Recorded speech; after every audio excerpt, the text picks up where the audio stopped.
नमस्कार, आप देख रहे हैं बेनिफिट टीवी। हजारों दर्शकों का मनचाहा कार्यक्रम, हजारों साथियों का मनचाहा प्रोग्राम, आप देख रहे हैं बेनिफिट टीवी।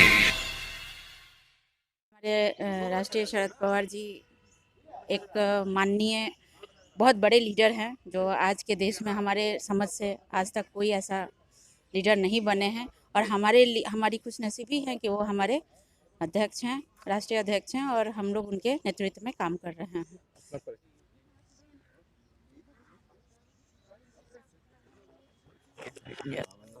मैं डॉक्टर सतीश कुमार, इतिहास विभाग पटना विश्वविद्यालय में शिक्षक हूं और शरद पवार साहब से हमारा की पार्टी से हम 2008-06 से जुड़े हैं। मैं मुजफ्फरपुर विधानसभा क्षेत्र में 2010 में चुनाव भी लड़ा था और तब से शरद पवार साहब के साथ, उनके सिद्धांतों के साथ और उनके साथ जुड़े हैं।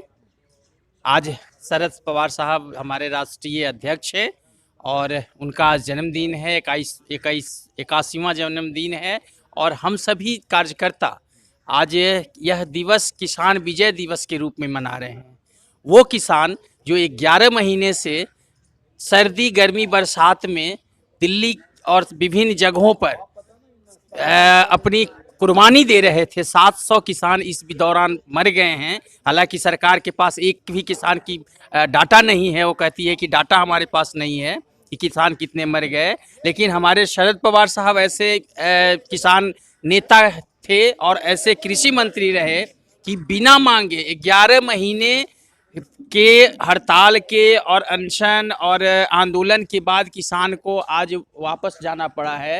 लेकिन हमारे नेता ऐसे थे जो बिना मांगे किसानों की जो कर्ज थी, जो लग रहा था किसान उसके कारण आत्महत्या कर रहा है, किसान को बहुत परेशानी हो रही है, एक साथ 74,000 करोड़ की कर्ज की माफ़ी उन्होंने कर दी थी और वो मांगा भी नहीं गया था।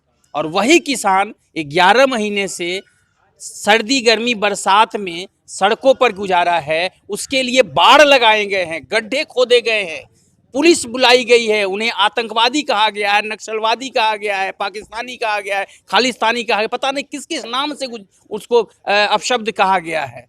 और उस किसान को आज 11 महीने बाद मिला है। आप खुद मीडिया के लोग हैं, आप खुद जस्टिफाइए, इसको करिए कि एक शरद पवार साहब हमारे राष्ट्रीय अध्यक्ष जब कृषि मंत्री थे तो उन्होंने एक मुश्त किसानों के कर्ज को, 74,000 करोड़ के कर्ज को बिना मांगे वो माफ़ कर दिए थे। और आज हमारा किसान 11 महीने से बैठ करके आंदोलन कर रहा था, जिसमें 700 किसान की मौत हो गई थी और इस सरकार के पास उसका डाटा तक नहीं है।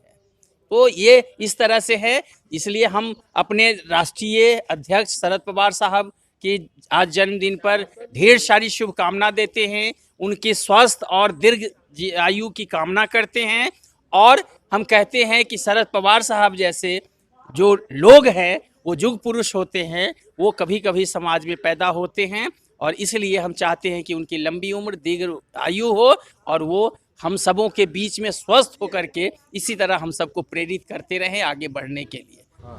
मैं पिछले 21 वर्षों से बिहार प्रदेश राष्ट्रवादी कांग्रेस पार्टी का उपाध्यक्ष हूं। वर्तमान में भी उपाध्यक्ष संख्या 1 और प्रवक्ता पार्टी का दिल्ली से मनोनीत हूं। बुझ गए। और प्रदेश के तरफ से अनुशासन समिति का मैं अध्यक्ष हूं। इस जन्मदिन पर हाँ, आपको क्या कहना है? हाँ, कहना ये है कि देश के गौरव की बात है कि शरद पवार साहब जैसे व्यक्ति का उम्र 81वां वर्ष में प्रवेश कर रहा है। शरद पवार हिंदुस्तान के राजनीति के केंद्र बिंदु हैं और आज देश की जनता की जो पुकार है, देश की जनता करे पुकार अबरी बार शरद पवार।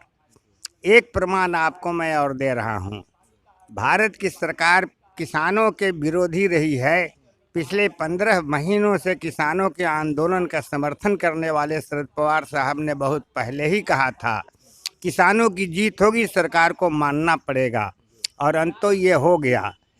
ये राजनीतिक कारण से ये विधेयक भारत की सरकार ने लाई थी और अकारण नहीं, राजनीतिक कारण से ही मोदी जी ने उस कानून को वापस लिया है, इसलिए कि हम जनता के बीच में जाएंगे, जनता हमको दुत्कारेगी, सत्कार नहीं करेगी, इस डर से उन्होंने लाया है। आशंका इस बात की है कि अगर फिर से उनको सत्ता मिलेगी तो फिर ये कानून आएगा। इसलिए देश की जनता को मैं अपनी ओर से ये फिर याद कराना चाहता हूँ कि मोदी किसान विरोधी है। शरद पवार किसान का एकमात्र आज के तारीख में हिंदुस्तान के नेता हैं, और इसलिए शरद पवार जी का राजनीतिक भविष्य और शारीरिक भविष्य बहुत ही सुखमय होने वाला है। इसी कामना और प्रार्थना के साथ उनके जन्मदिन पर हम शामिल हैं। अगर बेनिफिट टीवी का वीडियो आपको पसंद आया तो चैनल को सब्सक्राइब करें और वीडियो को लाइक करें। ज्यादा से ज्यादा लोगों तक वीडियो को शेयर करें। धन्यवाद।